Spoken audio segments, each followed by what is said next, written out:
Isang mapagpalang araw po mga katids mula dyan sa Luzon, Visayas, and Mindanao. Dyan sa Zamboanga, dyan sa Mexico, sa ibang bansa, muchas gracias, amigo. Mga katids, ako'y bago ko pong umpisahan po, ako'y magpapasalamat po sa mga bago kong subscriber, mga followers ko. Thank you so much po sa inyong pagsuporta sa aking small channel mga katids. Okay po mga katids, ito po yung aking ngayon ay pag-usapan po natin mga katids, yung madalas po natin napapansin na may mga nag-ooperate po sa ating mga tuktok ng bundok, sa ating mga bulubundukin ng mga katids, na napapansin mo mayroong mga heavy equipment po, mayroong mga backhoe, at ano pong ginagawa doon sa pinakamataas na bundok. Nakapagtataka, anong klaseng projects? Baka dam na naman mga katids. Alibay ng mga ganyang nag-operasyon, anong klaseng project ay dam. So mukhang madalas naman yata ang dam sa ating bansa mga katids. Okay po mga katids, ngayon po mga katids ay marami na nakapagtataka po na may mga nag-operate po ngayon sa mga bulubundukin po natin na karamihan po ay nag-operate niyan ay mga taga-ibang bansa like Japan, Korean, and Chinese mga katiits. So ito po mga katiits, posible po na yung pakay nila na nandito at nandyan po sa mataas ng bundok ay posibleng retrieval kaya o posibleng dyan ay kukuha sila sa mga big bunker deposit yan kung saan po nila natago, kung saan po nila yan tinago noon nung kapahona ng gira mga katiits. At siguro mga katiits ay ate pong himay-himayin po ang ano po ang pakay po ng mga construction na yan nasa taas po ng bundok. Ang alam po natin, pag mga construction, mga road construction, sa mga lower ano lang yan mga katiits. Sa mga baba lang, sa mga lowland lang yan mga katiits. So, ano pang mga klaseng construction yan, pwedeng plantation, pwedeng ano, sa mga lowland lang din yan mga katiits. Pero, nakapagtataka, kapag mayroon po kayo nakita mga katiits at mayroon ko napansin sa inyong lugar dyan saan man sa sulok ng ating bansa, Luzon, Visayas, and Mindanao, na mayroong mga construction, nagko-contract o mayroong operation dyan sa top mountain, sa high-rise mountain, sa tuktok ng bundok, ay hindi po natin talagang maisip na ito kaya ay retrieval nga, ito kaya ay isang strategy lang nila para makuha po yung kanilang pakay mga katiits. Pwedeng sasabihin na naman yan mga katiits, dam projects mga katiits. Okay, sino-sino po yung mga nakakalam dito mga katiits, mga ganitong nasa high-rise mountain, nasa tuktok ng bundok. Siyempre, yung nasa gobyerno, mga katiits, like governor, like mayor, so nandyan po yan mga katiits. Ito po mga katiits, yung mga itong Japanese, Korean, Chinese na ito'y bumalik upang mag-retrieve. Wala pong mga dalang heavy equipments yan mga katiits. Nagre-rent lang yan dito sa atin mga katiits, sa ating mga construction firm dito. Ang bit-bit lang nila yan mga katiits, yung mga well-expert na talaga, well-experienced na mga driver, operator ng bulldozer, driver, operator ng backhoe, o mga crane mga katiits. Kaya hindi nakapagtataka mga katiits na sa matataas na bundok, ang galing nilang magmaneho ng bulldozer na at backhoe mga katiits. So, ganun po yung kanilang ginagawa. So, may bit-bit yan ng mga katiits sa mga magagaling po ng mga driver mga katiits ng heavy equipments mga katiits sa mga construction mga katiits. So mga katiits, ganito po yan. Kapag mga big bunker deposit, kapag big deposit na po yan mga katiits, asahan niyo po mga katiits, may booby trap talaga yan, may bomba talaga yan mga katiits, at may mga water trap, at kung ano pang mga poison po na ilalagay po nila.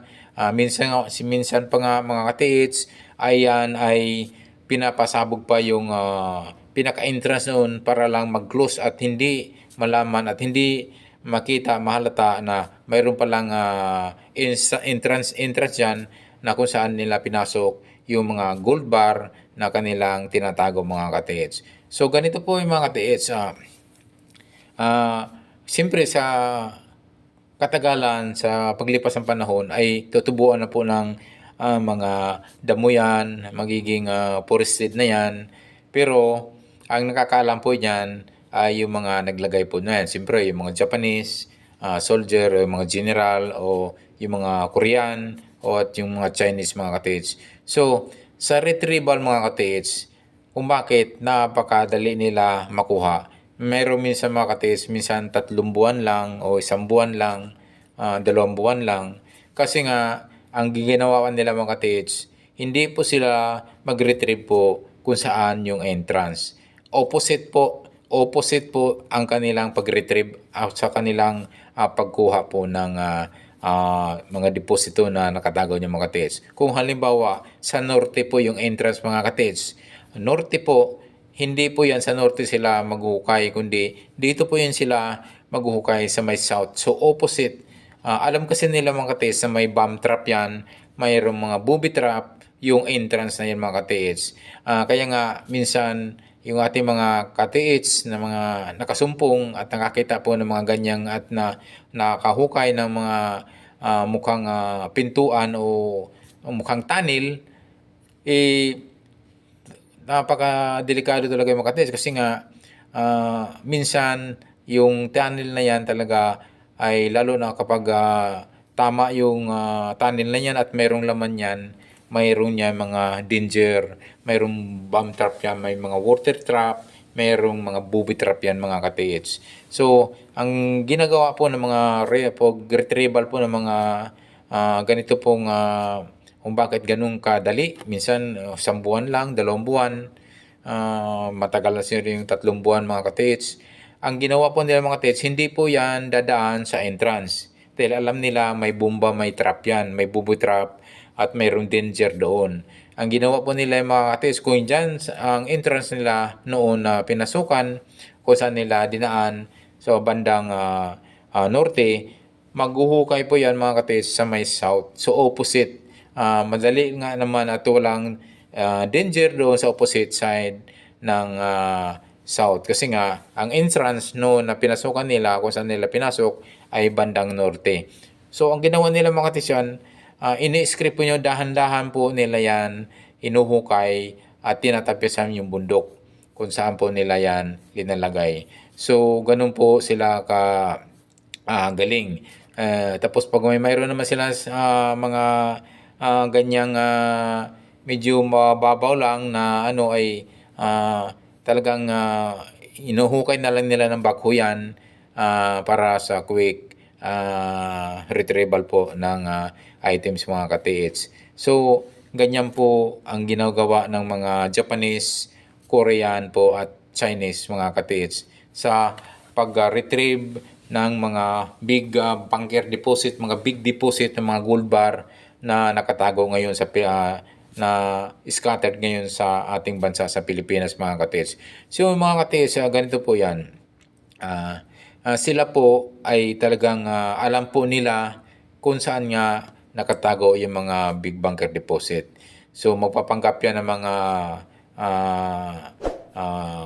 dam contractor, mga papanggap yan ng mga yung mga nasa mga top mountain projects mga katiits. Pero bihira lang po yan. Ang alam ko at madalas po ng mga projects po sa bansa sa top high-rise mountain ay mga dam projects mga katiits. Lalo na dyan sa at marami sa San Mateo. So grabe po dyan. Pero hindi mayroon bang dam na sa San Mateo dyan? Mukhang wala pang dam na nabuo dyan mga katiits. So ang ginagawa po nila dyan, retrieval po ng mga big bunker deposit. Dahil may meron tayong mga treasure hunter na nakapansin dyan sa mga big boulder marker, big boulder sign dyan sa bandan sa San Mateo, sa Rizal, sa Antipolo ay marami po dyan na items po na nakatago mula nung World War II mga katiits. So ito po mga katiits, yung iba mga katiits ay nasa mga mababaw lang, sa mga ilang feet lang o mayroong mga 5 to hanggang 10 feet o 10 meters o ganyan o 20 meter, 10 meters po mga katiits. Ayan ay quick retrieval po niya ng mga Japanese, Korean, and Chinese mga katiits. Okay po mga katiits, sana po at least medyo may kalaman kayo kung bakit at napapansin nyo po dyan sa inyong area. Kung mayroong mga nag-operate dyan sa mataas na lugar at pansin nyo po hindi naman talaga magsasabi yan kung anong mag-alibay yan mga katiits. At kapag mayroon niyang ibang lahi mga katiits, hindi puro Pilipino dyan na kasama sa construction, ayan po ay posibleng retrieval na po yan mga katiits, lalo na pag matataas na lugar mga katiits. Okay po mga katiits, maraming salamat po sa inyong walang pagsubaybay sa aking YouTube channel. Don't forget to subscribe pala at don't forget to hit the notification bell button para updated po kayo sa aking mga video pang papalabas. Muli, ako po ay nagpapasalamat ng taos puso na walang sawang pagsubaybay sa aking YouTube channel mga katiits.